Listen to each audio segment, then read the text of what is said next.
mesdames, bonsoir. Prenons 90 minutes ce soir pour faire un point des mesures déployées par le président de la République, Paul Biya, en vue d'apporter l'apaisement aux régions du Nord-Ouest et du Sud-Ouest.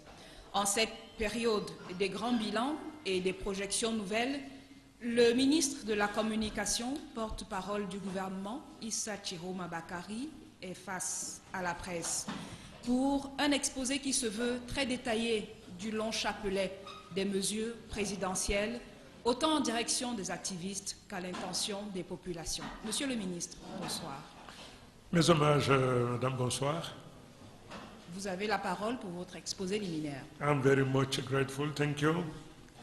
Distinguished journalists, ladies and gentlemen, as you are already aware, the head of state, His Excellency Paul Biya, on December 14, 2018, ordered the discontinuance of proceedings against 289 persons prosecuted before military tribunals and detained for crimes committed within the framework of the security crisis prevailing in the Northwest and Southwest regions. This decision, which is in conformity with the head of state prerogatives, was immediately implemented, and all the persons concerned by these important leniency measures have been, to date, regained their freedom. The decision taken by the head of state comes after presidential decree of November 30, 2018 to create the National Disarmament, Demobilization and Reintegration Committee, abbreviated NDDRC, aimed at allowing those of our young compatriots involved in the armed violence against the defense and security forces and the civilian population of these two regions to come back on the right track and to be reintegrated into the normal life of our society. These last two measures are in fact the most recent in the option of appeasement and dialogue taken by the head of state, President of the Republic, to manage the situation that has been prevailing for over 2 years now in the Northwest and Southwest. In fact, from the onset, when some English-speaking corporatist organization raised the concerns in 2016, the head of state undertook to dialogue with the various stakeholders who had then raised the concerns. It is in this light that the Prime Minister, head of government, was instructed by the President of the Republic to set up forum for broad-based dialogue with the various stakeholders, namely the teachers' trade unions and a group of lawyers belonging to the Cameroon Bar Association.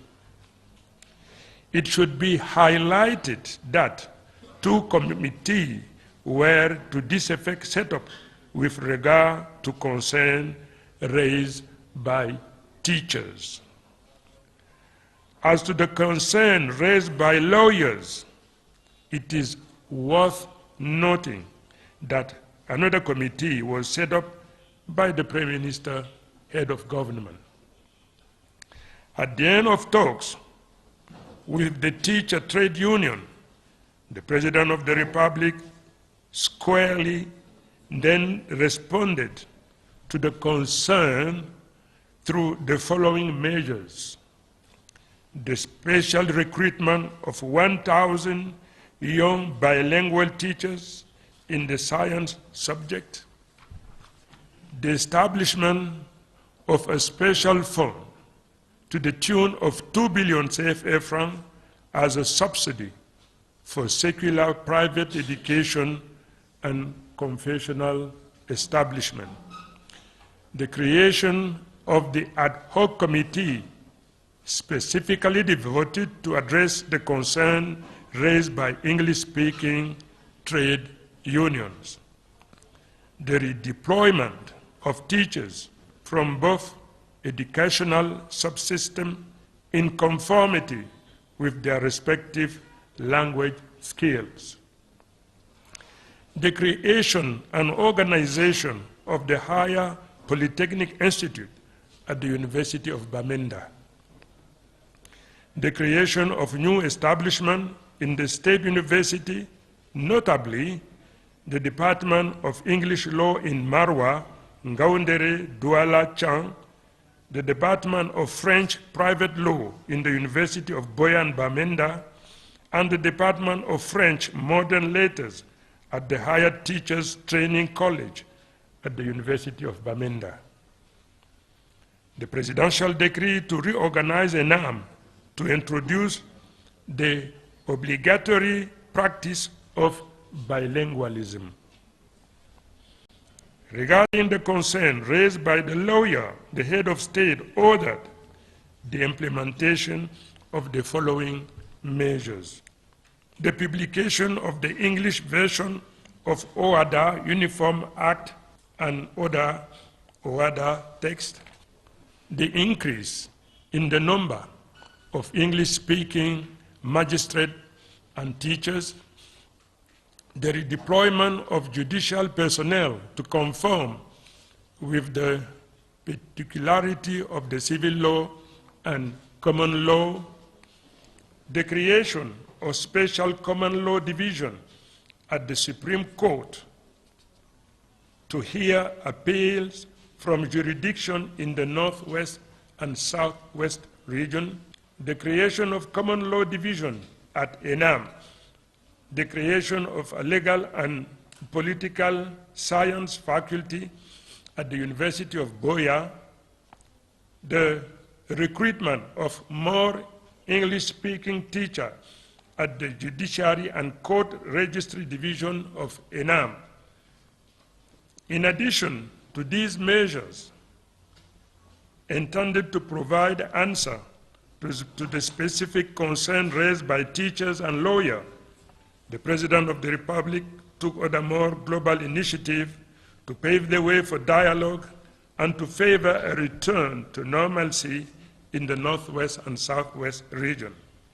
These specific measures include the creation of the National Commission for the Promotion of Bilingualism and Multiculturalism and the appointment of the members of the said commission.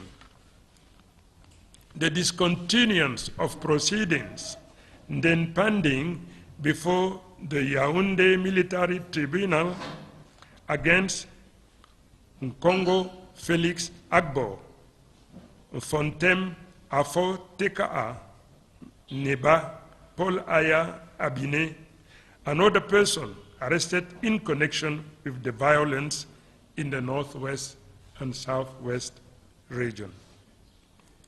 The launch of the Emergency Humanitarian Assistance Plan to the tune of 12,716 million to restore a living environment conducive for the improvement of communities affected by terrorist violence in the Northwest and Southwest region, aim to provide emergency humanitarian assistance to population in distress, to ensure the socio-economic reintegration of individuals and communities victims of violence and forced displacement, to rehabilitate infrastructure destroyed as a result of such violence, and in a broader way to promote social cohesion and the living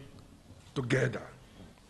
The setting up of the Coordination Center for Humanitarian Assistance in the Northwest and Southwest region. We should, to this humanitarian emergency plan, commend the extraordinary inputs of the spontaneous solidarity of the entire nation, showcased by the financial contribution to the tune of $3.5 billion. Such an impetus indicates to what extent the 25 million Cameroonians that we are today in solidarity with the suffering and atrocity faced by our compatriots in this region. The defense and security forces have also carried out civil military action in favor of the affected population, particularly through the construction of water points, the administration of basic health care, the provision of school items, and the distribution of foodstuff. Politically, the President of the Republic, mindful of need to ensure the better involvement of local population in the management of their affairs, decided to accelerate the process of decentralization enshrined in our Constitution. In this light, and thanks to the reorganization of the government on March 2, 2018, a ministry was created for this purpose, notably the Ministry of Decentralization and Local Development. The law of December 11, 2018 on Cameroon's finance law for the 2019 financial year has come to give substance to this dynamism, translated into concrete terms by the allocation of budget of over 45 billion to this ministry.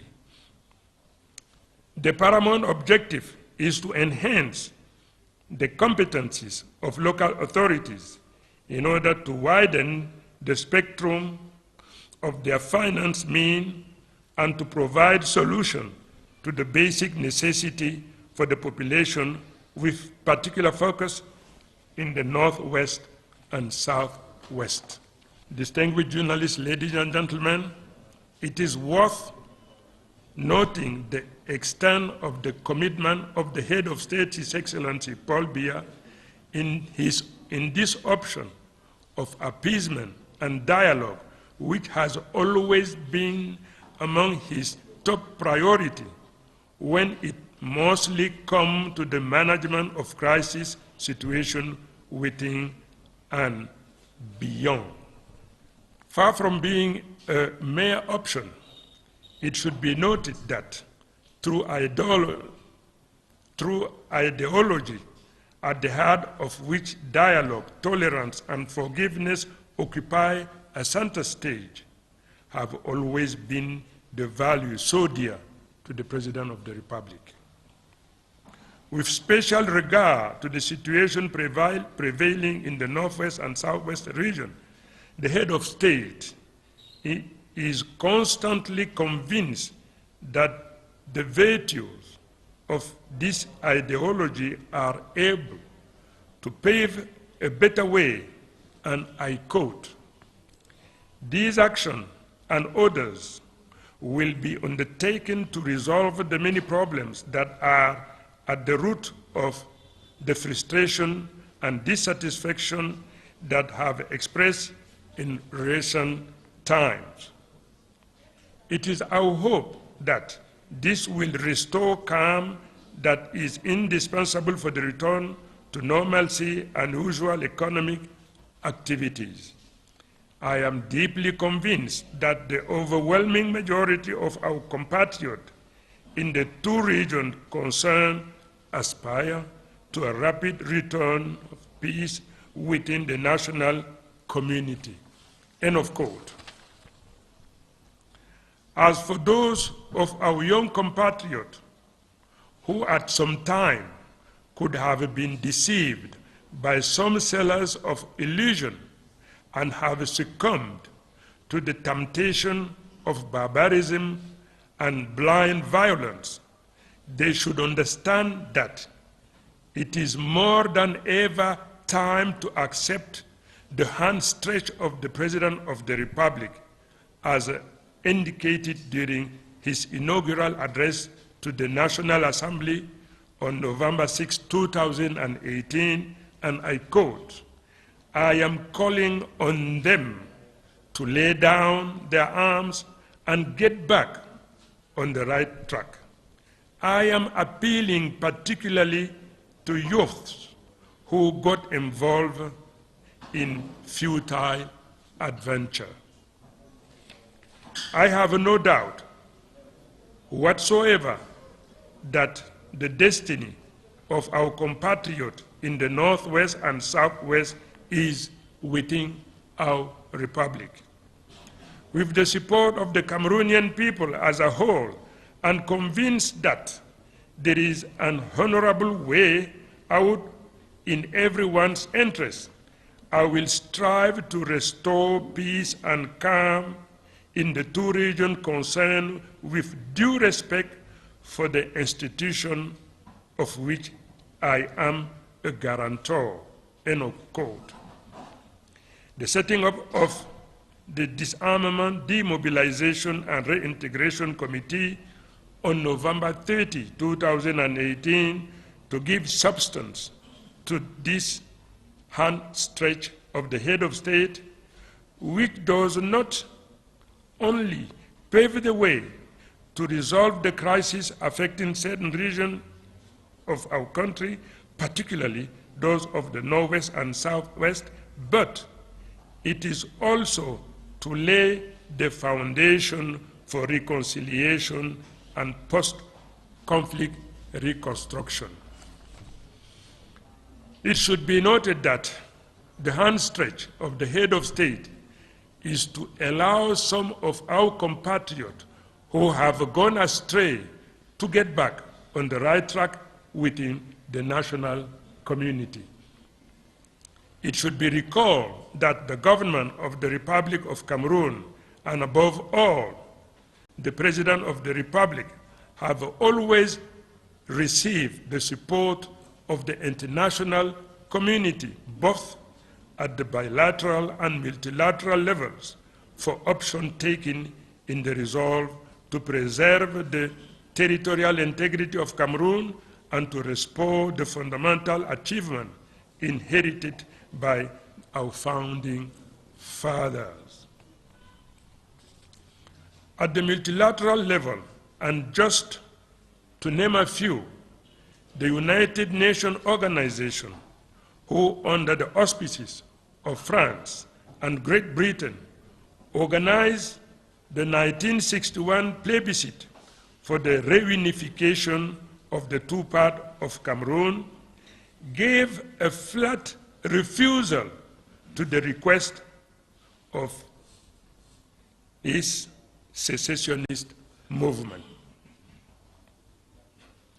Afterwards, the African Union, responding to the request of the secessionists to win a potential claim, debunked their flight of the fancy and urged them to transform their movement into a political party, while reminding them of the principle of the inviolability of the Cameroonian borders demarcated by the colonial masters. At the bilateral level, the secessionists, taken on November 5, 2018, by the High Court of Justice of Queen Bench Division in the Great Britain, on the plebiscite of 1961, which dedicated southern Cameroon to the Republic of Cameroon, and which in October 1, 1961, culminated with the reunification of our country, once again refuted the stubborn resolve of the secessionists to thwart the historical FAC of Cameroon. In the light of such unanimity, both from the Cameroonian nation and the international community, of the inadmissibility of the iniquitous purpose perpetrated by the secessionist leader, we can, however, rightly ponder over such obscurantism and greed, which, in the absence of any consciousness on their part, have plunged our people into extreme desolation and suffering. It is now time to close this misleading chapter, to yearn for what should always draw us closer to the fundamental value of peace, unity, tolerance, solidarity, and the desire to live together, so paramount to our dear and beautiful fatherland.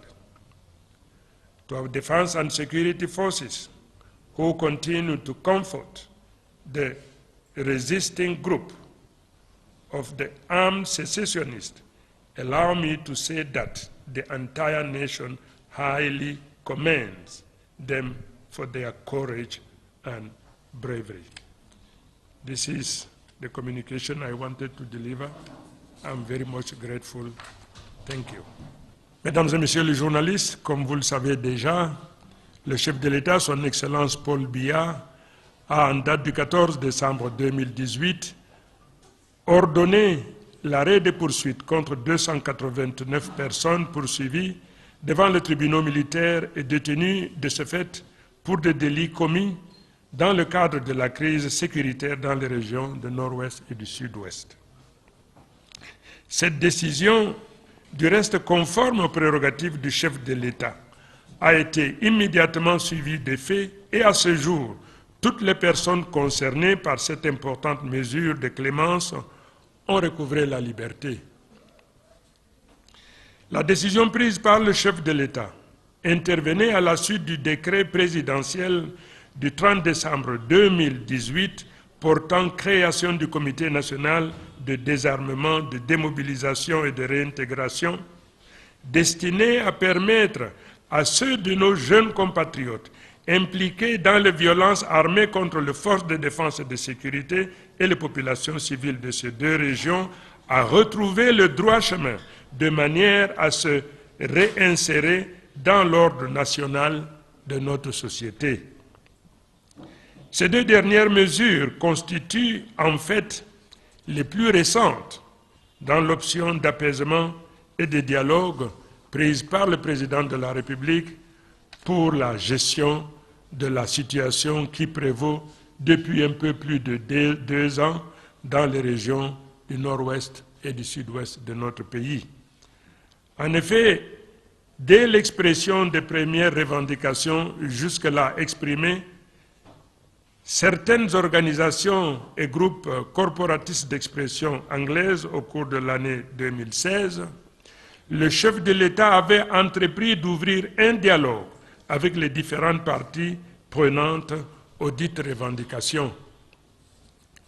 C'est ainsi que le Premier ministre chef du gouvernement avait été instruit par le président de la République de mettre en place des cadres de dialogue intégrés avec les différentes parties prenantes, à savoir les syndicats des enseignants et un groupement d'avocats au barreau du Cameroun.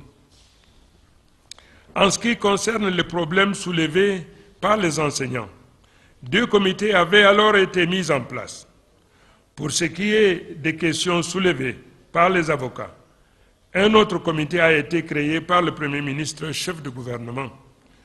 Au terme des pourparlers menés avec les syndicats des enseignants, le président de la République a depuis lors apporté des réponses suivantes aux revendications exprimées. Recrutement spécial pour les matières scientifiques de 1000 jeunes enseignants bilingues. Mise en place d'un fonds spécial d'un montant de 2 milliards pour servir de subvention en faveur des établissements d'enseignement privés laïques et confessionnelle. Création d'un comité ad hoc dédié spécifiquement aux problèmes des syndicats d'expression anglaise. Redéploiement des enseignants de 2 sous-systèmes éducatifs selon leurs compétences linguistiques. La création et l'organisation de l'École normale supérieure polytechnique au sein de l'Université de Bamenda. La création de nouveaux établissements dans les universités d'État, notamment les départements de English Law à Marwa, Ngaoundéré, Douala, Tchang, et le département de French Private Law au sein des universités de Boya, Bamenda, ainsi que d'un département de lettres modernes françaises à l'École normale supérieure de l'Université de Bamenda. L'organisation de l'ENAM par décret présidentiel pour y introduire la pratique obligatoire du bilinguisme. S'agissant des revendications portées par les avocats, le chef de l'État a ordonné les mesures suivantes. La publication de la version anglaise du traité de l'OHADA et des autres textes connexes. Du traité de l'OHADA et des autres textes connexes. Le renforcement des effectifs des magistrats et d'enseignants d'expression anglaise. Le redéploiement du personnel judiciaire en fonction des particularités entre le civil law et le common law, la création d'une division spéciale du common law au sein de la Cour suprême pour connaître des recours provenant des juridictions implantées dans les régions du Nord-Ouest et du Sud-Ouest, la création d'une division du common law à l'ENAM, la création d'une faculté de sciences juridiques et politiques à l'université de Boya, le recrutement d'un plus grand nombre d'enseignants d'expression anglaise à la division de la magistrature et des greffes de l'ENAM. À côté de ces mesures destinées à apporter des réponses aux revendications spécifiques des enseignants et des avocats, le président de la République a pris d'autres initiatives plus globales allant dans le sens du dialogue et du retour au calme dans les régions du Nord-Ouest et du Sud-Ouest. Il en est ainsi de la création de la Commission nationale de promotion du bilinguisme et du multiculturalisme et de la nomination des membres de cette institution, de l'arrêt des poursuites alors pendantes devant le tribunal militaire de Yaoundé contre les nommés Nkongo Félix Agbor, Fontem Aforte Kaa Neba, Paul Aya Abiné et d'autres personnes interpellées dans le cadre des violences survenues dans les régions du Nord-Ouest et du Sud-Ouest, du lancement du plan d'assistance humanitaire d'urgence d'un montant de 12 milliards 716 millions destiné à rétablir un cadre de vie propice à l'épanouissement et au développement des communautés affectées par les violences terroristes dans les régions du Nord-Ouest et du Sud-Ouest,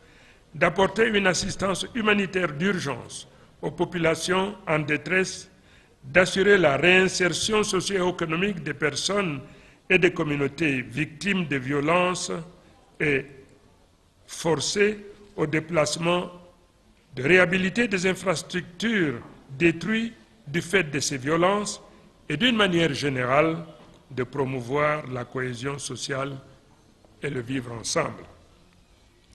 De la mise en place du centre de coordination de l'assistance humanitaire dans les régions du Nord-Ouest et du Sud-Ouest. À ce plan d'urgence humanitaire s'est ajouté un extraordinaire élan de solidarité spontanée de la nation tout entière qui s'est manifesté par des dons financiers d'une valeur supérieure à 3,5 milliards. Un tel élan indique à quel point les 25 millions de Camerounais que nous sommes sont aujourd'hui solidaires des souffrances et des atrocités que leurs compatriotes subissent dans ces deux régions. Les forces de défense et de sécurité ont par ailleurs mené des actions civilo-militaires au bénéfice des populations affectées à travers notamment la construction de points d'eau, l'administration de soins de santé de base, la fourniture de matériel scolaire et la distribution de denrées alimentaires. Au plan politique, le président de la République, prenant en compte la nécessité d'assurer une meilleure implication des populations locales dans la gestion des affaires les concernant, a décidé d'accélérer le processus de décentralisation inscrit dans la Constitution. C'est ainsi qu'à la faveur du réaménagement du gouvernement du 2 mars 2018, un département ministériel a été créé à cet effet sous la dénomination du ministère de la décentralisation et du développement local. La loi du 11 décembre 2018 portant loi des finances du Cameroun pour l'exercice 2019 est venue donner corps à cette dynamique en allouant un budget de plus de 45 milliards de francs CFA à ce département ministériel. L'objectif impérieux étant d'accroître les compétences des collectivités territoriales décentralisées, d'élargir le spectre de leurs moyens financiers et de résoudre les problèmes des populations à la base, en particulier des régions du Nord-Ouest et du Sud-Ouest. Mesdames et messieurs les journalistes, il est donc loisible de constater l'étendue de l'engagement du chef de l'État, son Excellence M. Paul Biya, dans cette option d'apaisement et de dialogue qu'il a toujours caractérisé, notamment chaque fois qu'il s'est agi de la gestion des situations de mise de crise à l'intérieur comme à l'extérieur de notre pays. Plus qu'une simple option, il s'agit pour le président de la République d'une véritable idéologie au cœur de laquelle la concertation, la tolérance et le pardon occupent une place centrale. S'agissant en particulier de la situation qui prévaut dans les régions du Nord-Ouest et du Sud-Ouest, le chef de l'État reste convaincu de ce que les vertus de cette idéologie sont à même de, je cite, régler nombre de problèmes qui sont à l'origine des frustrations et des insatisfactions qui se sont manifestées ces derniers temps. Nous espérons que cela permettra de rétablir le calme indispensable au retour à des activités économiques et sociales normales. J'ai l'intime conviction que l'écrasante majorité de nos compatriotes de deux régions concernées aspirent à retrouver rapidement la paix au sein de la communauté nationale. Fin de citation. Quant à ceux de nos jeunes compatriotes qui, à un moment donné, auraient pu se laisser berner par les chimères de certains vendeurs d'illusions et qui, de ce fait, ont cédé aux tentations de la barbarie et de la violence aveugle, il est plus que jamais temps de saisir la main tendue du président de la République lors de son discours d'investiture à l'Assemblée nationale le 6 novembre 2018, je cite, « Je leur lance un appel à déposer les armes et à retrouver le droit chemin. J'en appelle tout particulièrement aux jeunes qui se sont laissés entraîner dans une aventure sans lendemain. Il ne fait l'ombre d'aucun doute que le destin de nos compatriotes du Nord-Ouest et du Sud-Ouest s'inscrit dans le cadre de notre République. Fort du soutien du peuple camerounais tout entier et persuadé qu'il existe une issue honorable dans l'intérêt de tous, je ferai en sorte que le calme et la sérénité reviennent dans les deux régions concernées dans le respect des institutions dont je suis le garant. » Fin citation. La mise en place du comité de désarmement, démobilisation et de réinsertion, créé le 30 novembre 2018, vise à donner corps à cette main tendue du chef de l'État qui ouvre non seulement la voie au processus de résolution des crises qui affectent certaines régions de notre pays, en particulier celles du Nord-Ouest et du Sud-Ouest, mais également à poser les bases d'une réconciliation et d'une reconstruction post-conflit.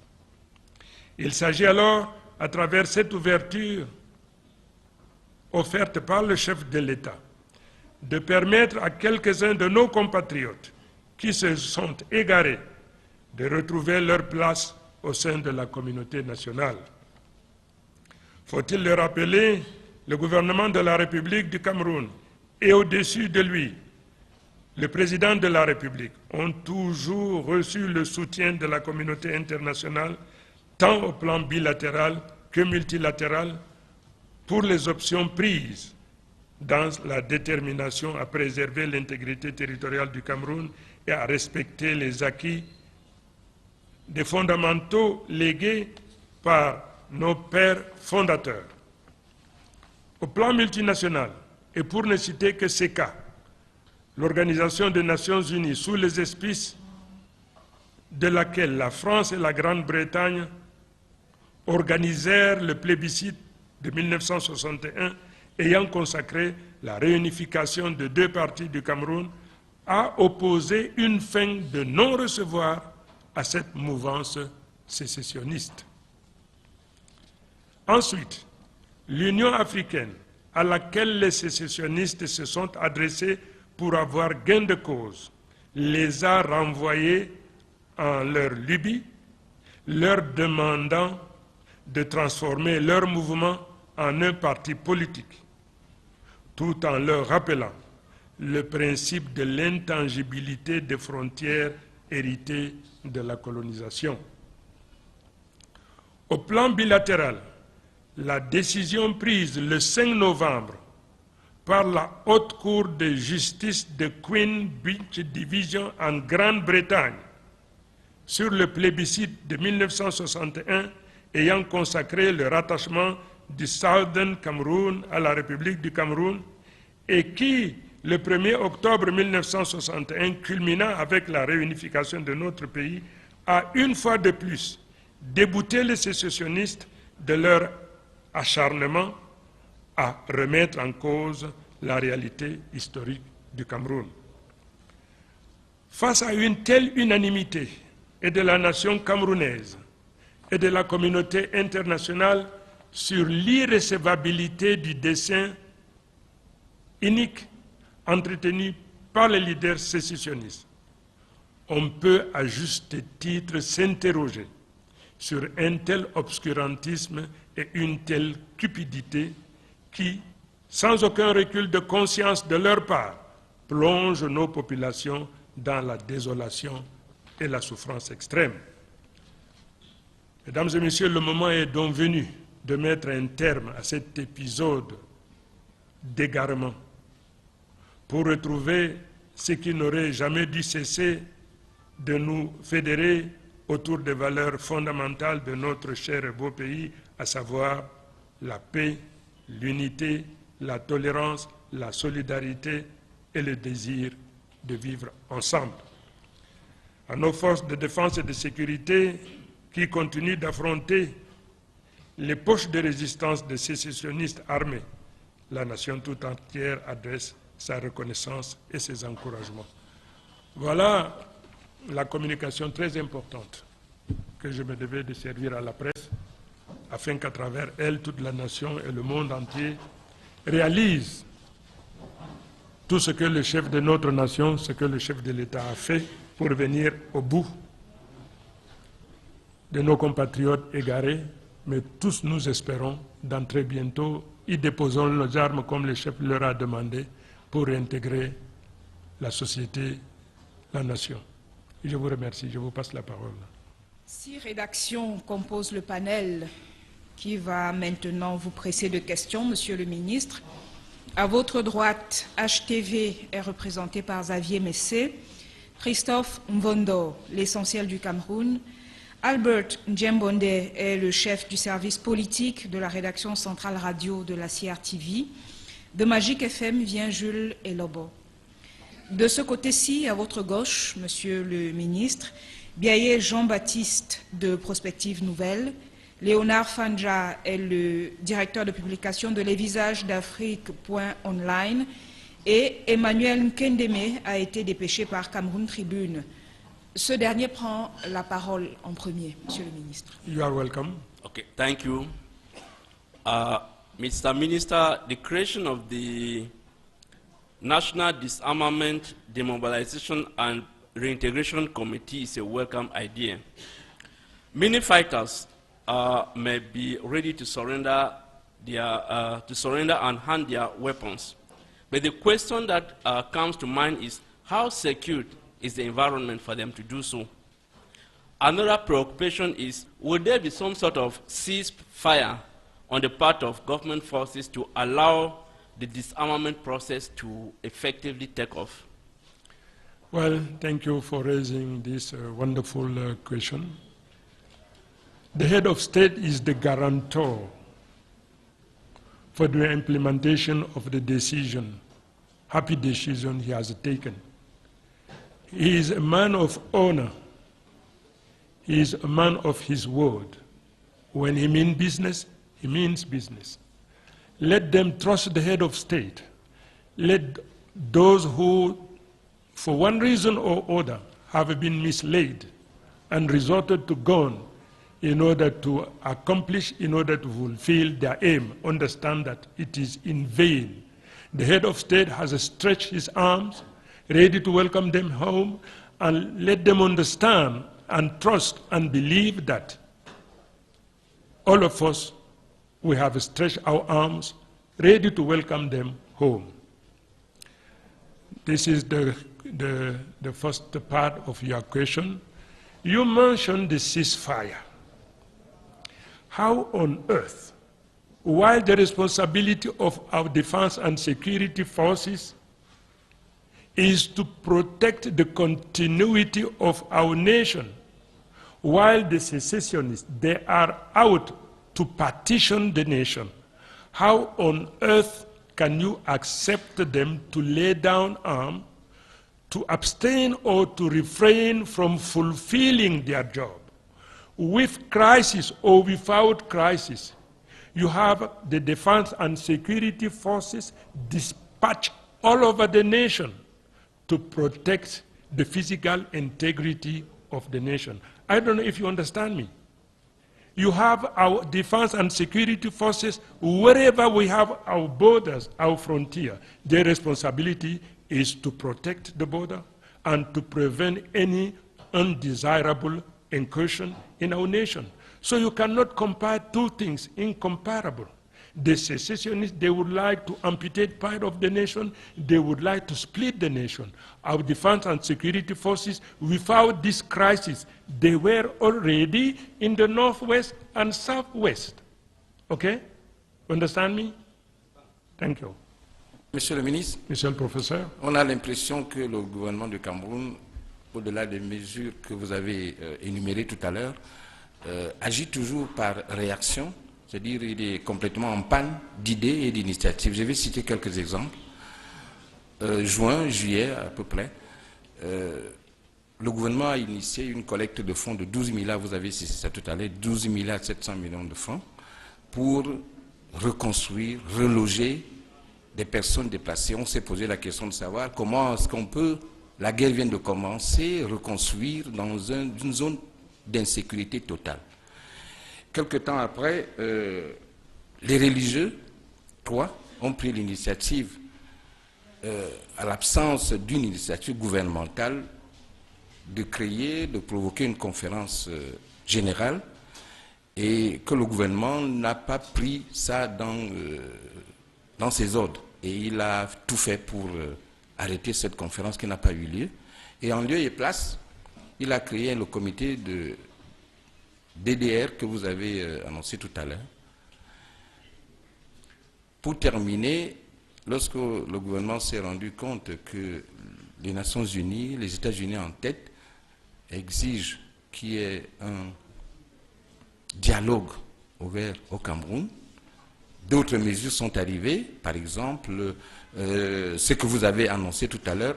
Donc la question est de savoir, est-ce que vous n'avez pas le sentiment réel que le gouvernement ne veut pas des actes d'éclat qui consisteraient, par exemple, à voir le chef de l'État se déplacer, aller dans les zones concernées, c'est son pays, et poser un acte d'éclat qui pourrait permettre aux gens de déposer les armes. Puisque la dernière mesure, 280 89 personnes libérées. Quelques anglophones que nous avons rencontrés et qui sont dans cette zone-là disent que c'est une mesurette, puisqu'il y a 4000 personnes en prison. Merci, vous avez posé 3 questions. Vous avez l'impression que le gouvernement réagit au lieu d'anticiper et agir. Lorsque le président de la République, du haut des pouvoirs dont il est investi par la nation, estime que le gouvernement doit mettre à la disposition des populations victimes de violences, dont les domiciles ont été détruits, les récoltes détruites, le chef de l'État estime qu'il faut une allocation de près de 13 milliards. Il est dans son rôle. C'est à ne pas l'avoir fait, si jamais il ne l'avait pas fait, que j'aurais compris. Évidemment, vous posez la question de la mise en œuvre. Et d'ailleurs, immédiatement après, il y a eu cet élan de solidarité de toute la nation qui s'est cotisée aujourd'hui à hauteur de 3,5 milliards, quelque chose qui a été fait spontanément. Alors vous posez la question de savoir pourquoi le gouvernement n'est pas capable d'anticiper. L'anticipation est là.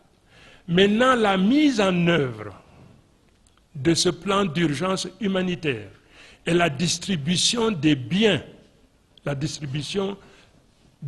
acquis d'une manière ou d'une autre, qu'il s'agisse de la collecte au niveau de la nation, par toute la nation de 3,5 milliards, ou les 12 milliards destinés à la reconstruction des écoles, à la reconstruction des maisons détruites, à aider les agriculteurs et éleveurs à constituer leurs champs et leurs septelles. Ce problème est là, les moyens sont là, et les autorités de compétences qui sont en place ont la lourde responsabilité de traduire cela concrètement dans les faits. Peut-être la vitesse n'est pas celle que vous aurez souhaitée. Effectivement, lorsque vous avez en face des sécessionnistes qui s'embusquent, qui sont toujours en embuscade, prêts à décharger, prêts à tuer quiconque s'aventure, ils le font parce qu'ils veulent instrumentaliser la souffrance et la douleur de nos populations. En vérité, eux, si vous vous trompez dans votre analyse, eux, ils ne se trompent pas. Lorsqu'ils poussent des dizaines de milliers, voire des centaines de milliers à se réfugier dans la brousse, ils veulent donc instrumentaliser la souffrance de ces populations en l'imputant cela au gouvernement. Alors qu'en vérité, tout le monde sait que c'est parce que ces sécessionnistes viennent casser, brûler, menacer, prendre des otages. Professeur, c'est de ça qu'il s'agit. Le gouvernement a de l'argent, mis l'argent en place. Toute la nation a cotisé 3,5 milliards. Mais si vous, professeur d'université, on vous envoie maintenant là-bas, vous allez dire quelle est la sécurité que vous nous donnez pour la mise en œuvre. Voyez-vous? Donc ne dites pas que le gouvernement n'anticipe pas. Je suis désolé. Vous parlez maintenant des Nations Unies ou des États-Unis qui empêchent d'abord les autres. Je voudrais vous dire une chose. Notre nation n'a jamais accepté une puissance tutélaire, d'où qu'elle vienne, pour lui dicter ce qu'elle a à faire. Nous sommes une nation fière, qui sait ce qu'elle a à faire. Au même titre que le chef de l'État a estimé, décidé qu'il fallait les 12 milliards et que la nation, au même titre donc, le gouvernement estime qu'il est dans son bon droit. Le dialogue, la concertation. Il y a déjà, d'abord les chefs traditionnels sont engagés dans cette opération. Le président de la République a mis en place le comité de bilingualisme et multiculturalisme. Là maintenant, il a mis en place ce comité pour la traduction concrète dans les faits de son discours d'investiture. Il tend la main à ceux de nos compatriotes qui, à un moment donné, se sont égarés, ont écouté donc les balivernes de ceux qui pensent qu'ils peuvent constituer leur république. Il leur dit, revenez dans la maison, vous serez les bienvenus. Et qui est-ce qui se porte garant? Et il m'a posé la question tout à l'heure, qui est-ce qui se porte garant? Le président est un homme d'honneur. Que ces gens-là sortent de la brousse. Et ils verront combien ils seront reçus, ils verront combien ils seront intégrés. Ce que je pourrais vous dire, c'est que le président Biya est dépositaire d'un héritage. Il a hérité une histoire, à lui léguée par les pères fondateurs. L'unité nationale et la continuité territoriale, la protection de l'intégrité territoriale. Vous avancez le nombre de 4000. Vous en assumez la responsabilité. Est-ce qu'il y a 4000, moins de 4000, vous en assumez la responsabilité. Dans un premier jet, on a présenté au chef de l'État tous ceux-là qui méritent de saisir l'opportunité qu'il leur a donnée de recouvrer la liberté. Monsieur le professeur, à la place du président, qu'auriez-vous fait lorsque vous avez des gens qui vous disent qu'ils ne reconnaissent pas la nationalité camerounaise, ils revendiquent une autre nationalité qui ne peut voir le jour que si notre nation est brisée, si notre nation est amputée? Que direz-vous à ceux de nos compatriotes? Ils demeurent encore nos compatriotes en dépit des extinctions qu'ils ont causées. Ceux qui ont tué, ceux qui sont les commanditaires aujourd'hui de la situation que nous connaissons. Si vous les comptez, tout récemment, on a présenté quelques-uns de nos compatriotes devant le tribunal militaire. Vous savez ce dont ils se réclamaient, n'est-ce pas? Vous êtes journaliste, vous avez suivi.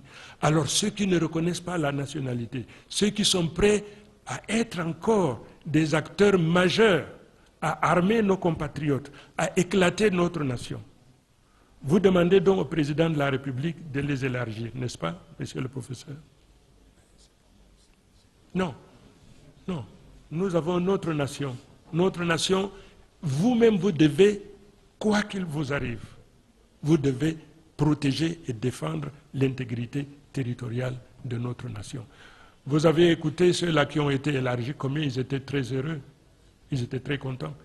Eh bien, figurez-vous que si encore il y en a qui sont prêts, qui reconnaissent leur camerounité, qui acceptent les lois de la République et la Constitution, si de telles personnes n'ont pas les mains souillées de sang, si ceux-là ne sont pas parmi les commanditaires, si ce problème est porté à la connaissance du chef de l'État, je vous prie de me croire, il n'hésitera pas un seul instant d'ordonner leur élargissement. Thank you very much, Your Excellency.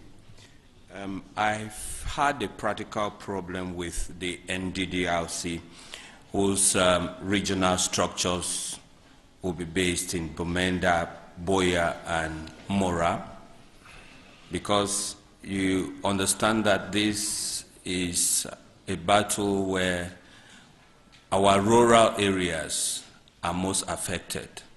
How practical is this disarmament process going to be on the ground? If someone watching you tonight wants to drop his weapon, where does he go to? That is my first question.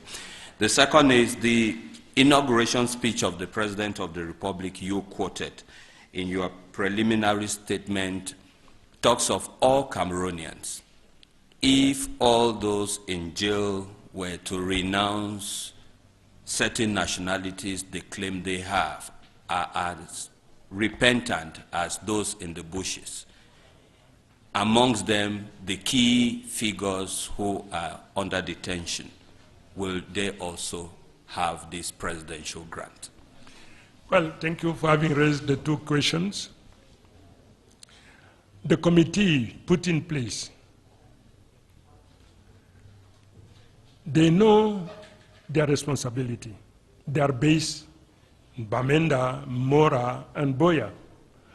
But they know very well that the rural areas are the more affected. And believe me, they will extend their action, their responsibility to touch the heart of whoever is concerned with this problem, and they will put to their disposal any necessary measures and means necessary to get the problem addressed. Not just because this is their headquarters, but they will expand and they will extend their activity all over the area which is within the scope of their responsibility. They will not stay in Bamenda just to receive, no, not at all. They are organizing themselves. Give them time to organize themselves, to analyze, to scrutinize the situation, and to assess the kind of problem they are going to be confronted with, the problem that they have to settle and to solve. When they have the master of this situation, when they are in full knowledge of their responsibility, subsequent measures will be taken.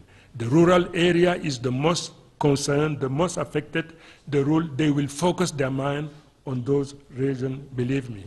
Now you say that if all those who are arrested today, they become apologetic, they renounce violence, and they pay their allegiance to the nation, to Cameroon, and to the flag of our nation.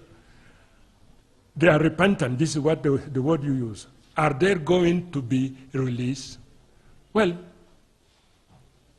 this falls within the competence of the head of state.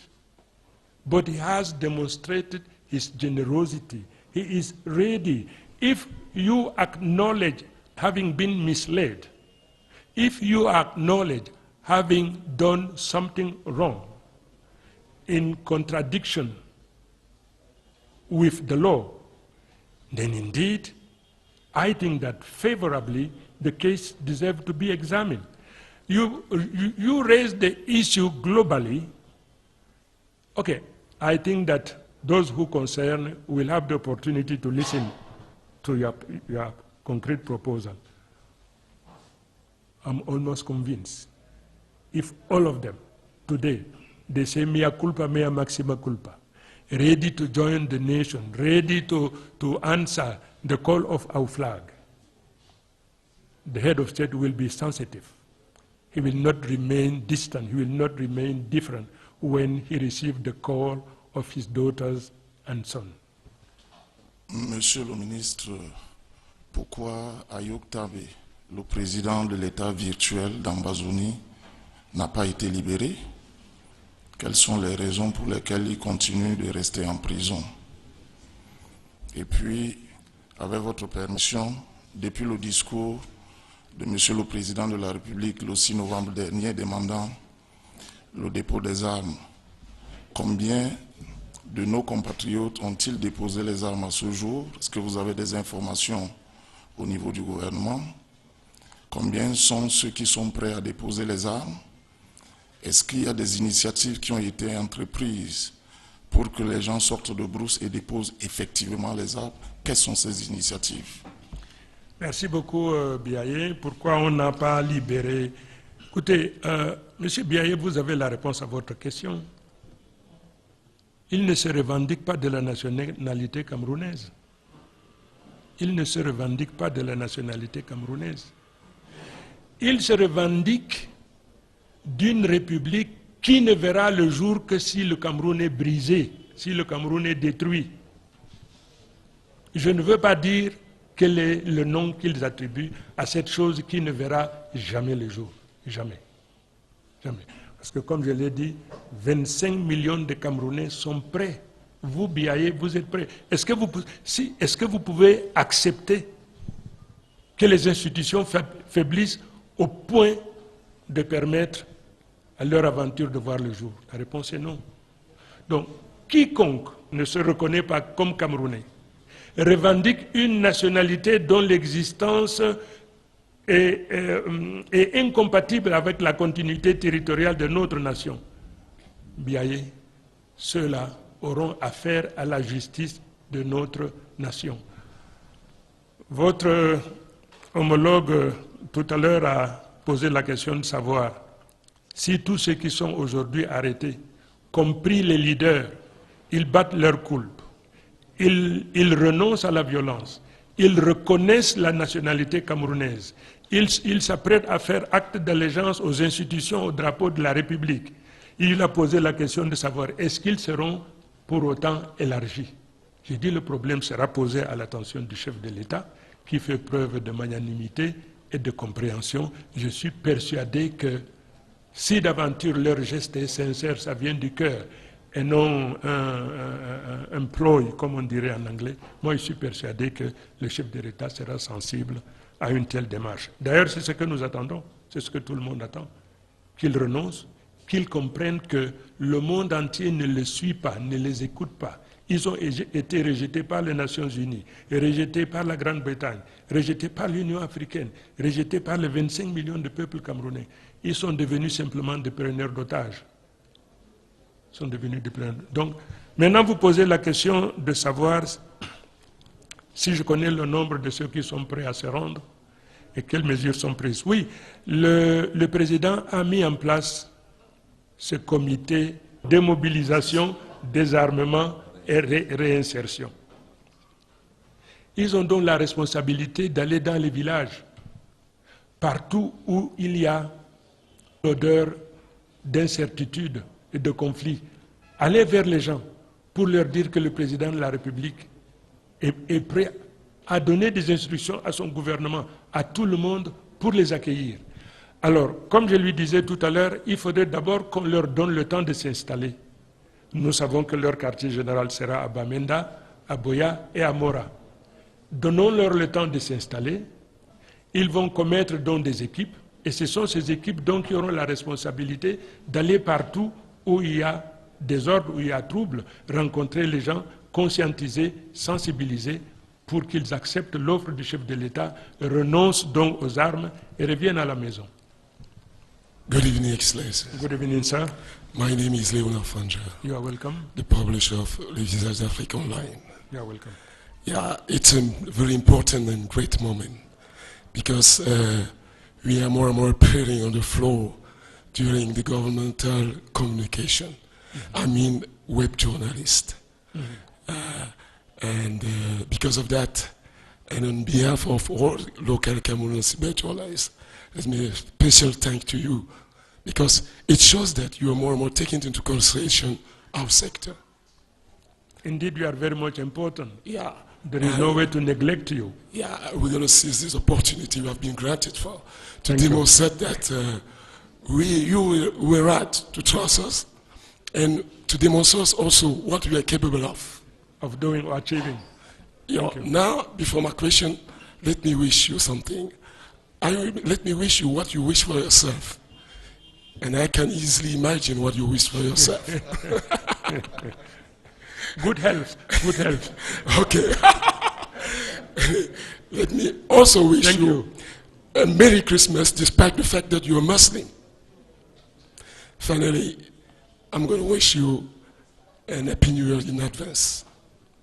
Yeah. My question is this. As far as it's very important that every Cameroonian should desire to live together, the other state are taken very important measures so far. And what I mean is that we know he has also promised that the decentralization is going to be accelerated. And my question is this. What can convince us that the head of state will personally follow those measures so that by the end of 2019, we will not be facing such situation that you can see what I mean. Just to convince people that the acceleration measure is going to be implemented, really. Well, thank you for acknowledging that due consideration is given to your activities. You are journalists online. The world today is almost governed by internet and the social media. You are playing an irreplaceable role.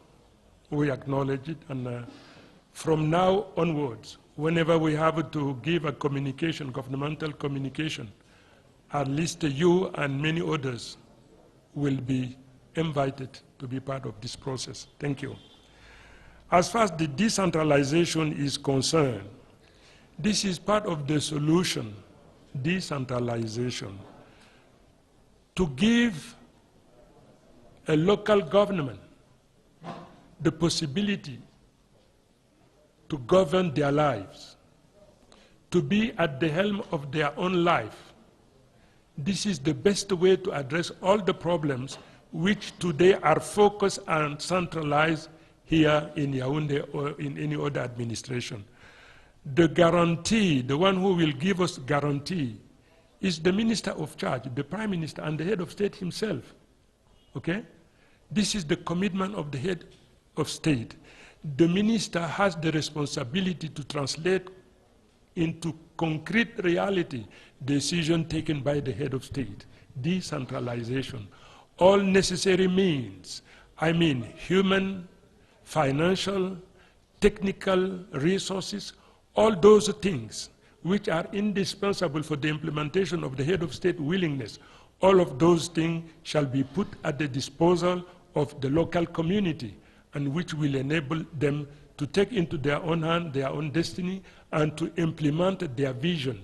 Believe me, the minister knows his responsibility, and he will not joke with it, because the head of state will see to it that his decision is fully implemented. Merci. Je vais revenir sur une question de Xavier Messé qui a été éludée tout à l'heure. Monsieur le ministre, quelle place le gouvernement accorde-t-il à la All Anglophone Conference qui était prévue pour se tenir en novembre et qui ne s'est pas finalement tenue? Au cours d'une conférence de presse à Douala, les organisateurs, avec en tête le cardinal Christian Toumi, ont fait savoir que le gouvernement n'a pas donné toutes les garanties sécuritaires pour la tenue de ces assises. Ils parlaient notamment de leur déclaration de manifestation publique qui n'a pas encore reçu de suite.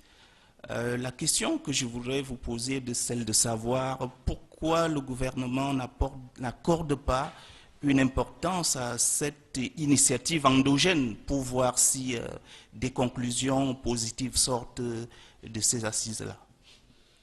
Je vous remercie. C'est vrai que le professeur avait posé, mais cette question avait échappé puisque je n'ai pas noté. Le gouvernement a sa responsabilité en tant que gouvernement. Et le gouvernement ne dort pas. La société civile a sa responsabilité. Et le gouvernement ne se mêle pas des affaires de la société civile. La responsabilité du gouvernement, vous savez, lorsqu'on dit que le gouvernement n'assure pas la sécurité, les lieux où ils projetaient tenir leurs conférences, les gens vivent, les gens vaquent à leurs occupations. Les gens n'ont jamais eu besoin d'une protection spéciale, particulière pour faire ci ou ça, n'est-ce pas? Si c'est à Boya, les gens vivent bien à Boya. Ils vaquent à leurs occupations. Maintenant, vous voulez dire pourquoi est-ce que le gouvernement ne donne pas sa caution? Pourquoi est-ce que le gouvernement ne donne pas sa caution à ce qu'ils veulent faire? C'est ça? Oui, la déclaration de manifestation publique n'a pas reçu de suite. Écoutez, la responsabilité du gouvernement, c'est de prendre toutes les mesures, chaque fois que de besoin, pour se rassurer que l'acte que l'on va poser, ne causera pas de trouble à l'ordre public. Vous savez très bien que les sécessionnistes ont menacé ceux-là qui veulent tenir cette conférence. Vous le savez, non? Ils ont dit qu'ils tueront. Le cardinal était ciblé. Le professeur Monzo était ciblé, tel était ciblé. Vous le savez, non? Ils ont dit que si d'aventure ils posaient ces actes, qui ne recevaient pas leur caution à eux, les sécessionnistes, ils s'attaqueraient à eux. Ils ne l'ont pas dit? Il suffit simplement que par inadvertance que quelque chose arrive au cardinal ou à quelqu'un d'autre, pour que le gouvernement, qu'on dise que c'est le gouvernement qui a infiltré des troubles faits pour poser ci ou ça, n'est-ce pas?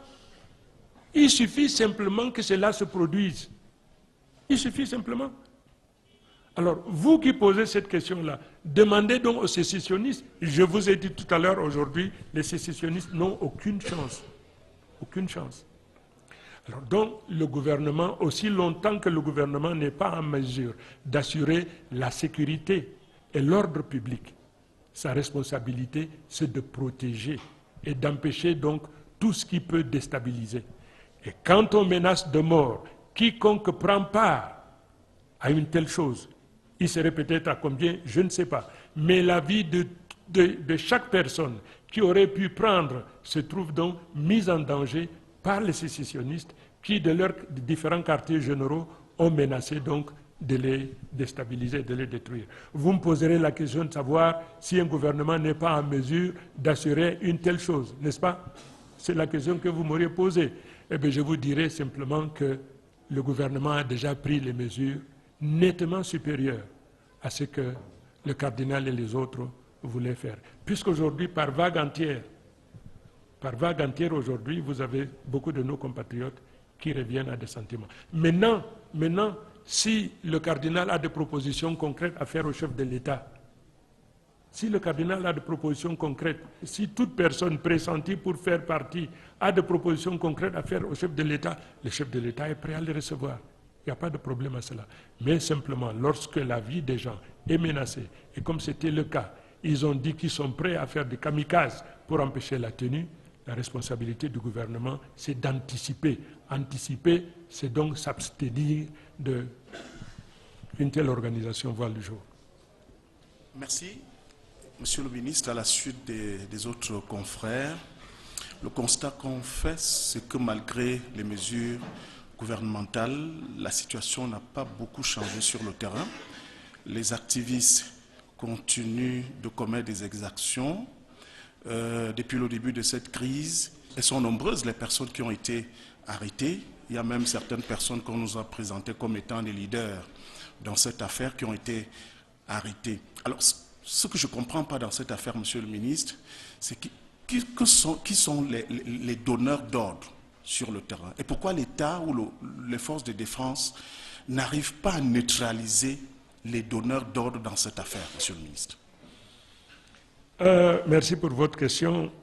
Les forces de défense et de sécurité sont en train de réaliser des progrès énormes.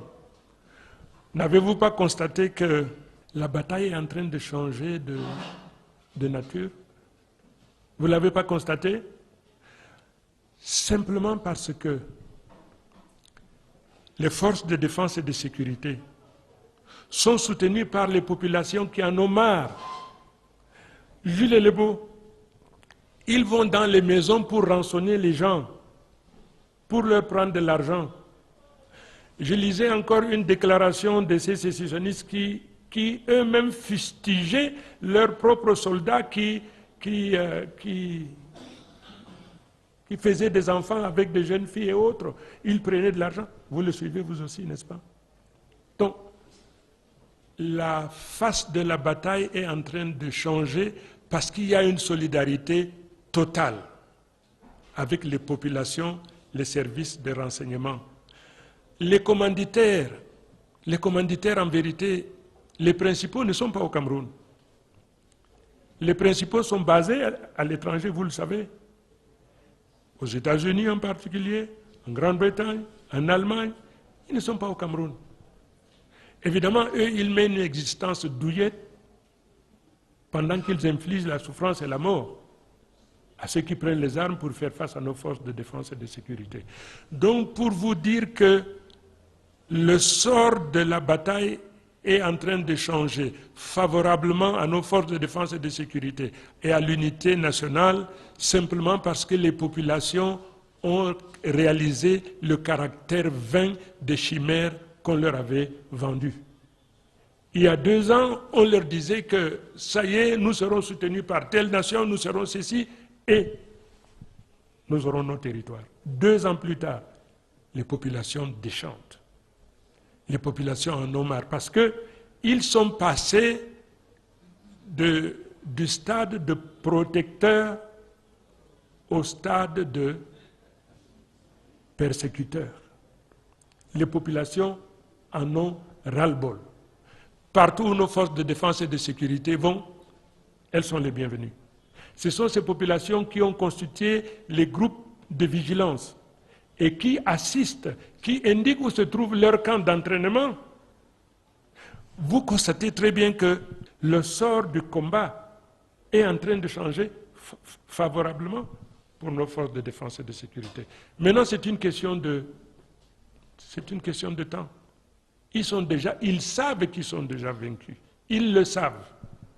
Les populations ne les suivent plus. Ils le savent. Ils maintiennent ces populations simplement, au respect simplement du fait de la violence. Parce qu'ils livrent donc une guerre asymétrique à nos forces de défense. Eux, ils n'ont pas de tenue. Il suffit simplement qu'ils voient un groupement quelconque, sans armes, sans machin. Ils vont là-bas et ils fondent comme neige sous le soleil. Mais le sort de la bataille est en train de changer favorablement pour le Cameroun et les commanditaires sont basés à l'étranger. Cette conférence de presse va s'achever. Monsieur le ministre de la Communication, porte-parole du gouvernement, vous souhaitez peut-être formuler un message de fin? Je vous remercie beaucoup, mais comme message de fin, le président de la République dit à nos frères et sœurs qui ont pris les armes, je suis prêt à vous donner tout ce que je peux donner. Tout ce qu'autorise la loi et la Constitution, je suis prêt à vous donner. Mais réalisez une chose, je suis dépositaire d'un héritage. Je suis dépositaire de l'histoire de cette nation. Ma responsabilité, c'est de la protéger et de la promouvoir. Tous ceux qui reconnaissent la République seront les bienvenus. Tout ce que vous demandez, si c'est conforme à la loi, à notre Constitution, vous l'aurez. Mais ne demandez pas au chef de l'État ce que lui-même n'a pas. Ne lui demandez pas de prendre un acte qui soit anticonstitutionnel ou contre les lois de la République. Voilà, en guise de conclusion, ce que je voulais dire.